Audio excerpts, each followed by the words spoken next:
Trav, let's start out with what the vets had to say about the Rook. Okay. Hunter Henry, who's extended this offseason, is a captain for this team, one of the leaders in the locker room, had this to say about Drake Maye. He's done a great job ever since he stepped into the building. I think he's only been here for a month. He works really hard. He's got a great attitude. He's good in the locker room.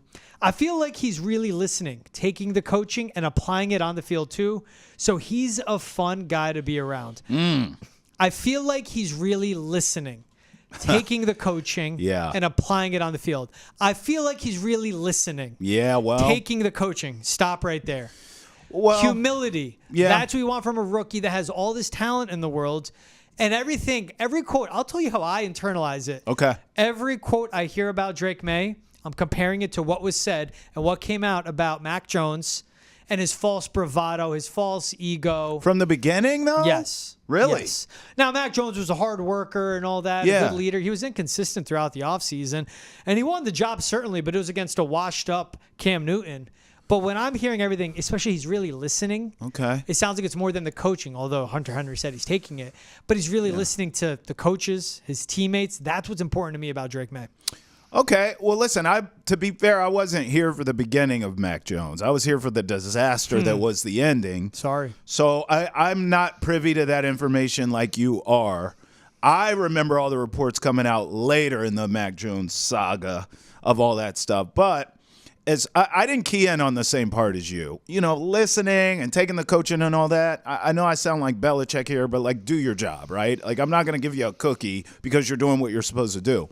The quote that got me about this was, he's a fun guy to be around. So now I don't sound like Bill because Bill was not a fun guy to be around. I think Drake Maye coming in, being himself, being happy-go-lucky. We see him at the Bruins playoff game. We see him at the Celtics playoff games. Having fun, smiling. He just seems like a really happy kind of guy, full of energy. I think that's the key. Because, look, if you come in as a rookie and you're the third pick overall and you play that position, and now, granted, there's been a couple guys since, but we understand forever, if you play quarterback for the New England Patriots, you know who you're going to be compared to, who the standard is. You're living in that shadow forever. It's just like being a star for the Chicago Bulls. You're forever going to live in that shadow. So you could come in uptight, and I would understand. It's a lot of pressure on you. We saw him get the bag. I mean, look now, he's the savior. Now, they're going to bring him along slow, much to my chagrin, but they are. They're going to develop him. I get it. So we shouldn't, in theory, see him anytime soon, in theory, as a starting quarterback. I know we'll talk about that till we're blue in the face. But he's going to be the guy, right? So if he came in here uptight, very serious, deadpan, clenching his teeth, I would understand it. Even if it's not his personality, if he came in here with that approach, I wouldn't knock him for it. The fact that this, veteran in Hunter Henry, who's been around quarterbacks and been on other teams and been around the league, is telling you that this kid is fun to be around, that's what spoke to me, because it just tells me he's being himself. All the things we see off of the football field in terms of his personality, and we heard all this in the pre-draft stuff as well, that he's cool, he's a cool guy, all that. Listen, I mean, we had an intern here at Nesson that was a UNC kid, and I asked him about Drake Maye when he was here. I was wondering where this is going. And this was well before, Drake Maye. This was rumored that Drake Maye maybe could end up a Patriot. We didn't know anything. We were still in the football season. And he said he was super cool. So, and that's a kid that could have lied and been like, I mean, this guy. Reputation precedes. He could have just been like, he's a you-know-what. And he didn't. He said he's really cool. So I just think him being himself, given all the pressure, given all the weight on his shoulders, I think that says a lot more about him than, he's listening to the coaches and he's doing what he's supposed to do. That's what the hell he's supposed to be. He better be doing that. Yeah, but not every rookie with this kind of level and confidence. True. It says to me, the mix of he's listening and he's fun to be around. Yeah. It's not arrogance for him. It's confidence. Right. And with the confidence comes, I can be myself. I can be a fun dude. That's right. He is a leader, and that goes back to how he resonated and connected with his teammates, spoke to his leadership. So on both folds, I love him. Yeah, be fun, man. Make it light. Yeah. Make it light in the locker room. Be a friend to these guys and someone they want to go to battle with. 'Cause That's Mac right. Jones wasn't that for this locker room. So to me, everything I draw to, you effed up all the way with the past draft pick. How's this one coming along? I like where he's starting. He's listening and he's fun. Checks both boxes. You bring for up me. a good point. By the way, George, this is the new culture here, right? It's more fun. It's more be yourself. Tom Brady, everyone tells you, is a cool guy, but I'm sure, especially early on in his career, he had to be everything I just described. Super serious about his business, stoic, probably didn't show a lot of that personality earlier on when he was just trying to earn his way on this roster. Obviously, two different situations there. Drake May's the guy from day one. We know that. But now, under Gerard Mayo, everyone says it's more loosey-goosey. It's more fun. You can be yourself. You can actually smile. So that's what you're getting here from Drake May. It's clearly a new day here. Just have fun. Yeah. Hopefully they have fun in the regular season. All right. Now this is from Jacoby Brissett, who is QB1 right now and should be week 1. But we'll see unless Drake May earns a job. Every day he's getting better. The good thing about it is it's not like, oh, I got it right now. Right. He just constantly is trying to find ways to get better, making some nice throws out there, and you're seeing his progression come alive.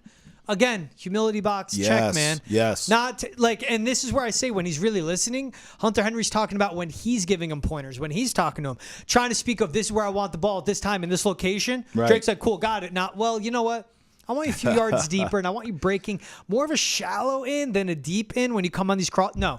He's listening, and he's saying, cool.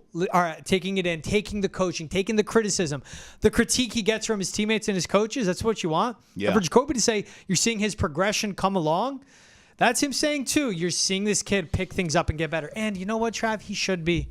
Because what are they doing? No pads on, really. That's right.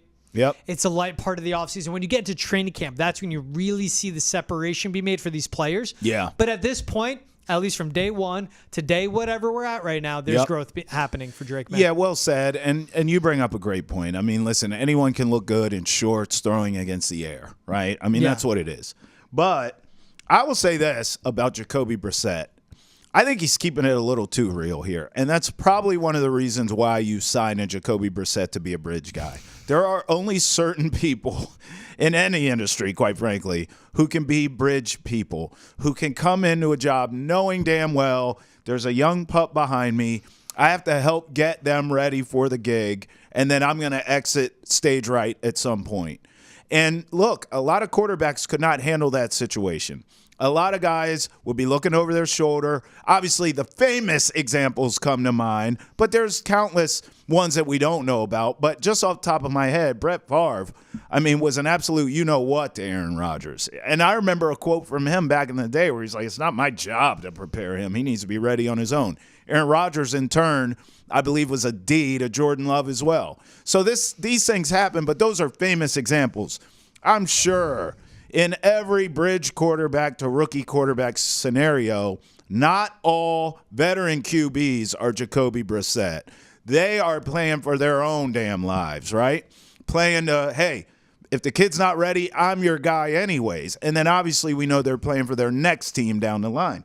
Jacoby Brissett, his quotes, all OTAs, and I'm sure this will continue, have been just spot on, so honest, so glowing of Drake May that I feel as though, George, at some point along the way when we do get on pads and these guys are actually hitting each other and playing football, Jacoby Brissett may be the type to say, you know what? The kid's ready. I mean, he is dynamic. I'm seeing stuff I've never seen. I've been in this league up 10 years. This kid is the truth. He's ready to go. Jacoby Brissett just feels like that kind of guy. It's not that he's not competitive. It's not that he doesn't want to play.